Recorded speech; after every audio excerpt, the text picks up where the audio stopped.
to the amazing content. Next up, definitely worth sticking around for, is Nerds, titled Frontline 3 Street Culture Inspired by Gen Z. Speakers are Luke Hodson, who's founder at Nerds, and Brett Booth, who's a partner there. So let's hear from you two. Hey guys, thank you for joining our session this morning. So we are Nerds, which are formerly Urban Nerds, and we're a youth and culture marketing agency. And what we specialize in is insight, strategy, and connections. Our agency is powered and underpinned by Frontline, which is our test and learn youth research platform. So what we specialize as an agency is what we defined as the street culture inspired youth consumer.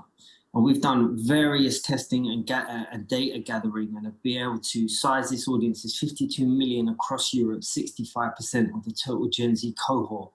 We know, and what we find and where we're engaged and brought in, is that actually this consumer is most brands' biggest blind spot.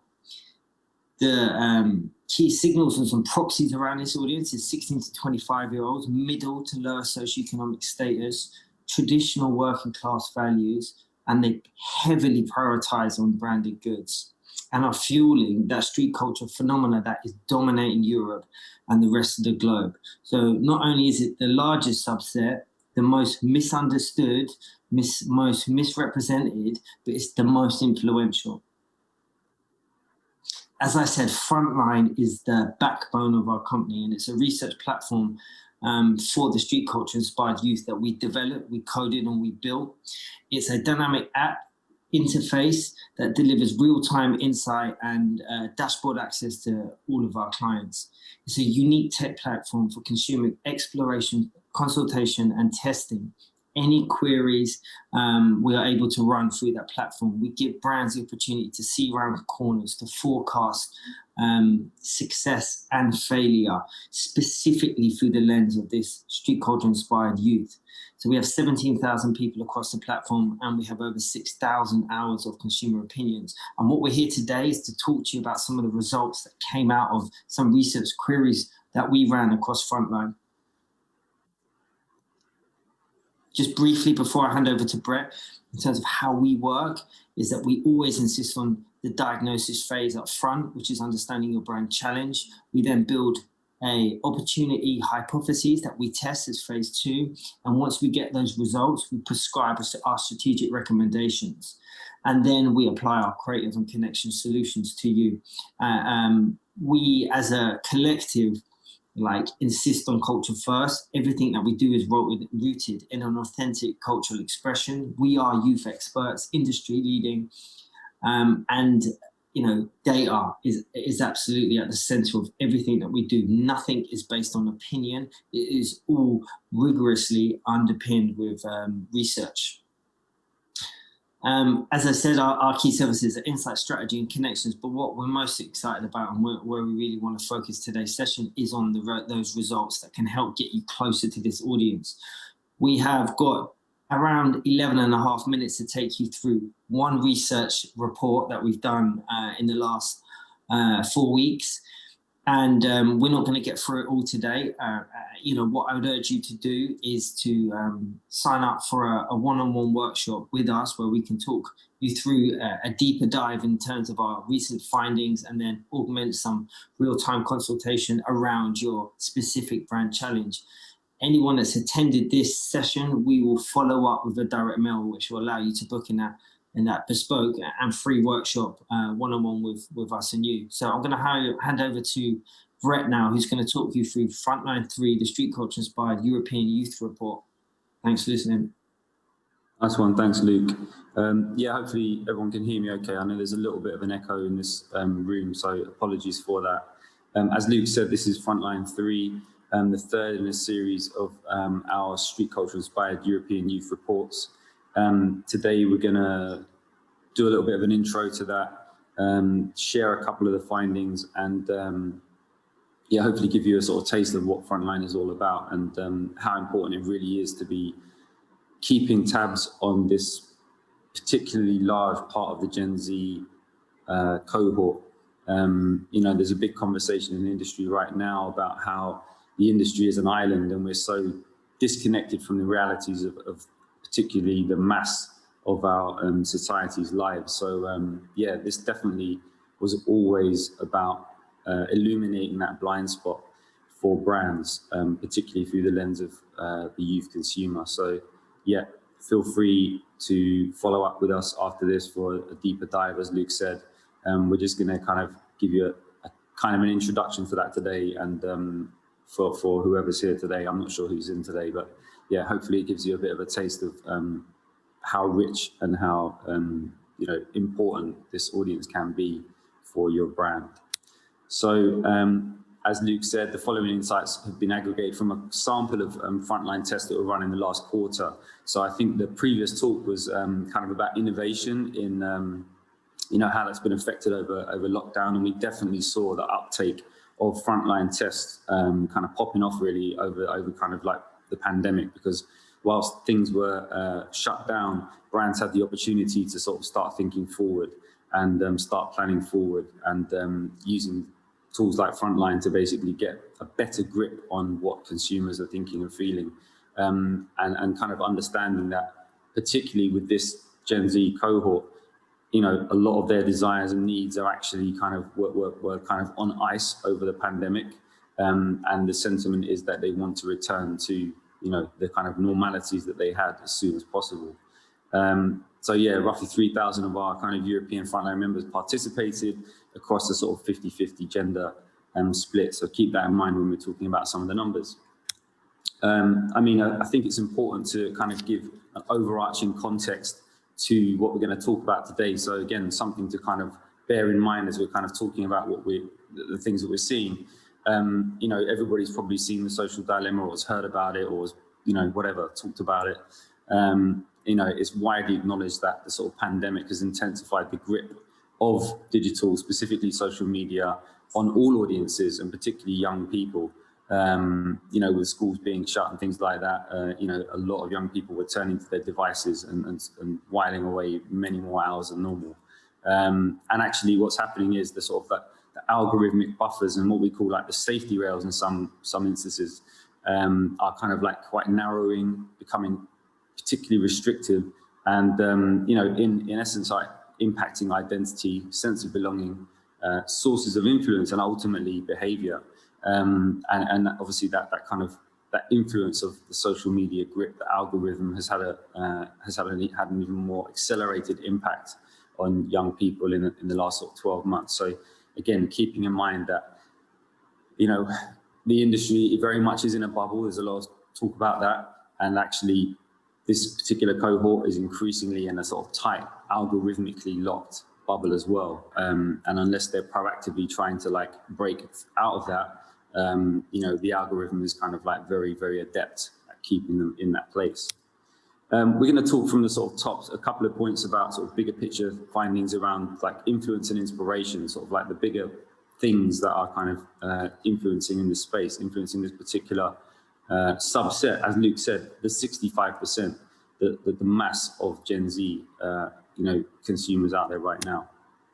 We wanted to understand, let's just get a read, let's get a ranking, let's get an understanding of who inspires this audience right now.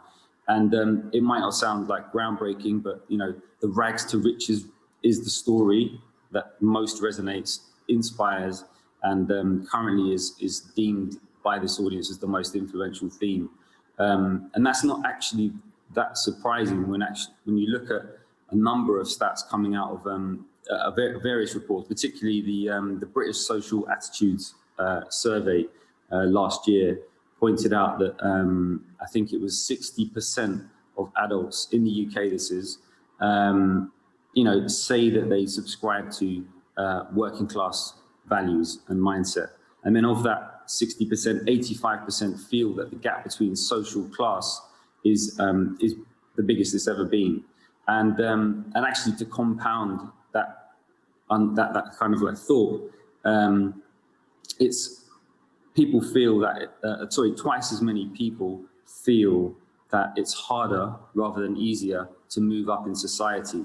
And particularly when they talk about which part of the society's makeup it has the toughest challenge of that, it's unanimous that those born since the year 2000 are going to have it the hardest to move up. So it doesn't surprise us that we hear rags to riches being like the most inspiring, the most influential theme, because a lot of this audience want to move up, desire to move up, but at the same time have a sense that it's going to be harder than ever to move up. So yeah, these kinds of stories, these kinds of characters, and we'll talk a bit about those in a second, are kind of the most dominant. So again, when you're tapping into who to be working with, who's got an origin story that works best to engage your audience, that's particularly rich to sort of create cut through and create initial resonance with this audience. So like, how are they inspired? We just talked about like what's inspiring them, who's inspiring them, how are they inspired? Of course, heavily digitally. We've talked about that kind of already, but as a sort of example, inspiration from style, as you would expect, comes heavily from Instagram. But when you break it down and start to look at it, there are actually quite a few interesting gender splits. Okay, so again, I know there's a large conversation about the kind of, the sort of the non-gendered kind of like movements of certain parts of the Gen Z cohort, and that's absolutely true. In this particular space, you can see here that there's a kind of clear difference between male, female, where guys are reporting that they're most heavily inspired by music artists as the number one, and we know that their number one thing right now is UK rap. So, rap music artists are their number one inspiration. Then you've got your music videos. So again, rap music videos are going to be like their number two visual inspiration for style.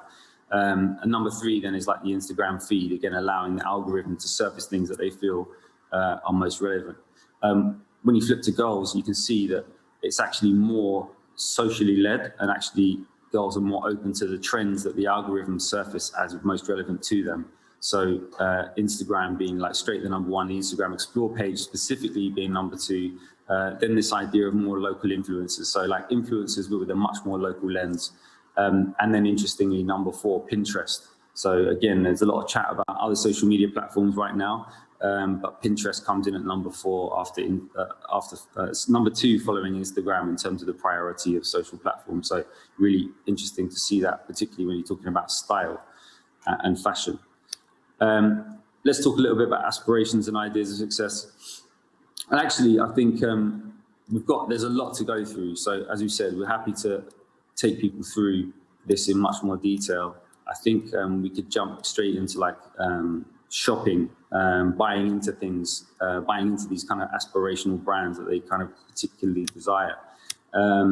And I think it's interesting to talk about the fact that this frontline audience, this 65%, feel a social pressure to consume. Okay, so that, you might think, okay, that's probably been the way, it's probably been the same for a while. But again, the social dilemma, the kind of like the algorithmic kind of grip is driving up that social pressure, right? So you can see it here in the numbers, the kind of like the desire to have like fresh and new stuff in your life on a regular basis. 93% are like, pretty much that's important to them. Fresh and new, particularly in clothes and footwear. Clothing and footwear. And then this idea of like, I wish I could keep up more with trends. 66% say that that's a desire that they have. So it's kind of no surprise then that, the likes of the Boohoo's and the ASOS's and the Pretty Little Things are basically like very much like their friend in terms of how that facilitates their desire to meet those previous needs.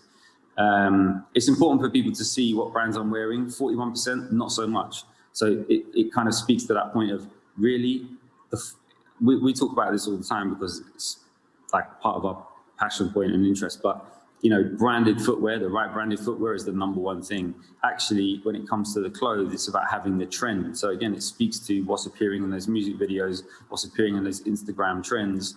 Those are the things that are what this audience are sort of like heavily trying to aspire to unlock. And again, the Pretty Little Things and the Boohoo's, this fast fashion behemoths, they are able to facilitate that and therefore leaned on quite heavily to do that in an affordable way. They're heavy window shoppers, and this is something interesting. I think anyone thinking about digital strategy and how to engage a younger audience, when you understand that they're moving the time spent away from straight social apps and more heavily engaging in apps that are retail led, environments that aren't traditionally where you can show up or where you might be able to advertise. It's really interesting to see that, they're visiting their favorite clothing shop apps or websites. 88% are doing that at least once a week. It's not because they're shopping and actually buying, it's just because they're window shopping, browsing, like drooling over product, putting stuff in baskets. We call it ghost shopping. It's just like gone through the roof over pandemic. And actually that kind of grip again, those habits are looking likely to stay. So in terms of that digital strategy and engagement, keep that in mind. I'm aware we've only got like a minute left, so I'm just going to kind of jump to the next point, which is the app experiences, their preference for this browsing. So again, we've already sort of said, where is your favorite place to window shop? Apps, that's a place where they're spending a lot of time. If there's one thing you take away today, is probably that there are environments that this audience are spending time in that you don't really have on your plan or the ability to show up in. And that's something you probably need to be thinking about. Thanks, Brett. And yeah. Just as we come to close our session, there is so much data that we'd love to share with you. So we will go back through and directly message and provide everyone with an opportunity to have some one-on-one time with us when we can really, get into the detail and drill down. There's so many different topics that we cover in terms of mindset, ideology, behaviors. We've just looked at spending habits and drivers, but there's a whole wealth of data we'll be following up with, and we do these reports regularly, and this is the tip of the iceberg in terms of the data that we have specifically around that street culture inspired Gen Z consumer. That is all we focus on, and that's what we can help unlock and help test product, test comms, test creative. So yeah, looking forward to follow up. Thanks for listening.